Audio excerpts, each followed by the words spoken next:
Hello, Mick.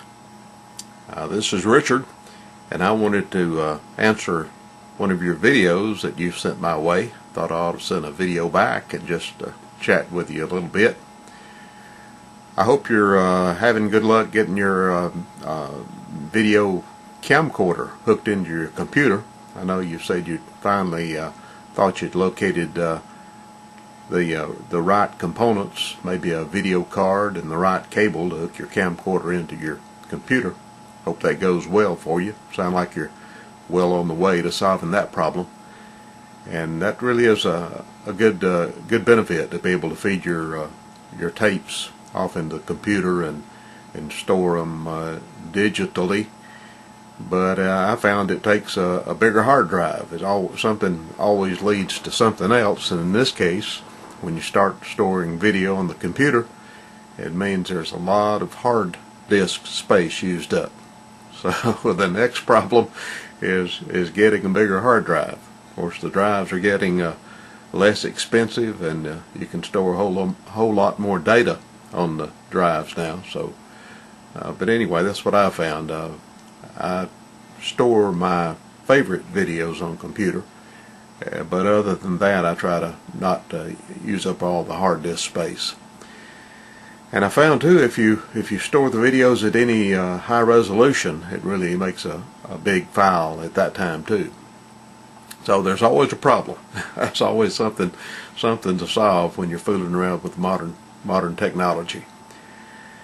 And I also wanted to address some of your comments that you made about having an interest in radio. I know you picked up on me having an amateur radio license, and that interest goes back with me till I was just a small child. And I think I got my interest in radio from my older brother. He's 4 years older than me. But I can remember, and I don't know where he got his interest or where he learned to do what he did with radio, but I can remember that he would build crystal radios when I was just a very young boy. And I also remember at one time that he even built a one-tube radio. I think you guys call them valves. So he built a one-valve radio that they work quite well. Still work with a earphone. But I think that's where my interest in radio came about. And I was always fascinated. In my early days, my real early days, we had no TV. And the first entertainment I remember from the outside world was through an old radio we had. So I think I kind of had that love for radio from my very early days.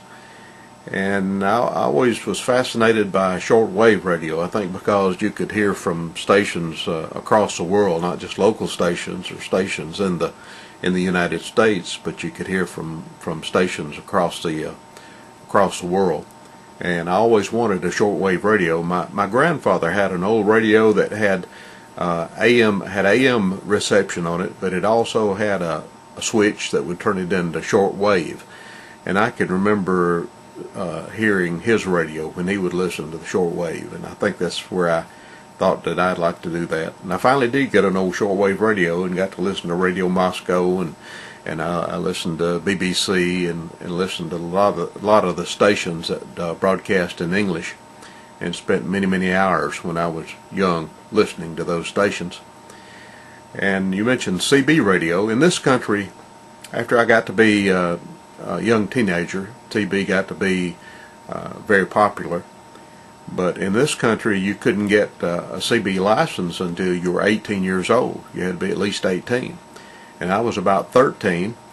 But somebody I read or somebody had told me that you could get a ham radio license, an amateur radio license, no matter what your age. If you could pass the test and pass the Morse code test and pass the written electronic theory test, you could get a license to be on amateur radio. So I didn't want to wait till I was 18, so a buddy of mine and I started studying and learned Morse code, learned a little bit of radio theory, and when I was about 13 years old, I passed the what we call the novice test, the beginner license test for amateur radio operators. And I got on with a small station using Morse code, and just as happy as I could be. But also at that time you could only stay a novice for 1 year in this country, and you had to upgrade to the next class.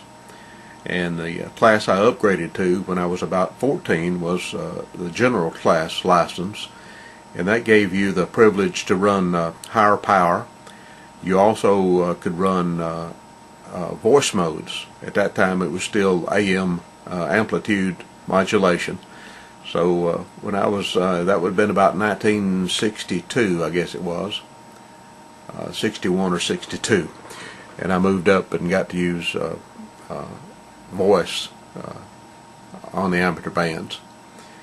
And through the years I enjoyed amateur radio, and finally, after I had a family of my own and lived in my own house, I went ahead and moved up to the advanced class, which meant a little more study in the Morse code and a little more theory to be learned.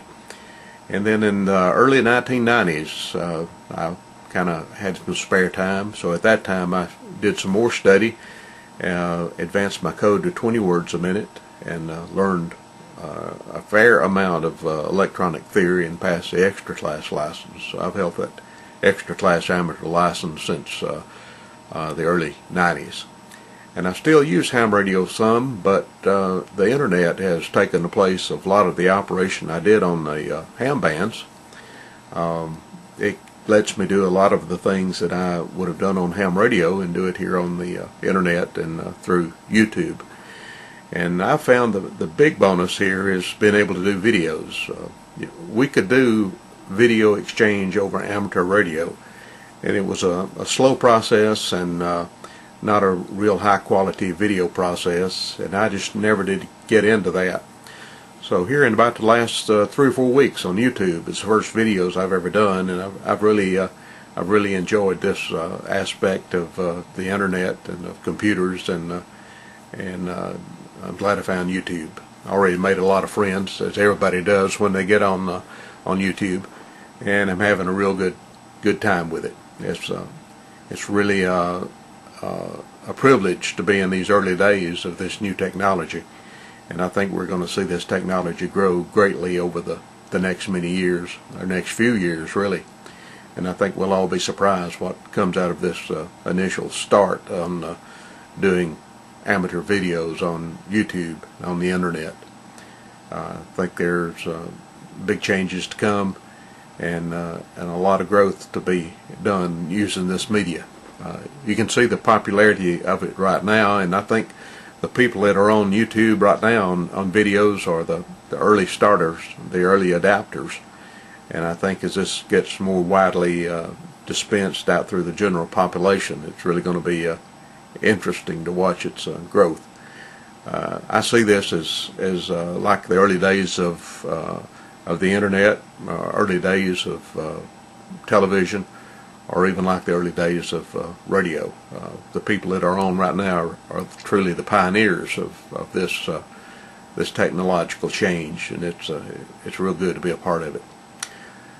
Okay, Mick, I wanted to answer you back in person and just make a face-to-face video with you. So I'll get this thing uploaded, and we'll see you on YouTube a little later on. Goodbye.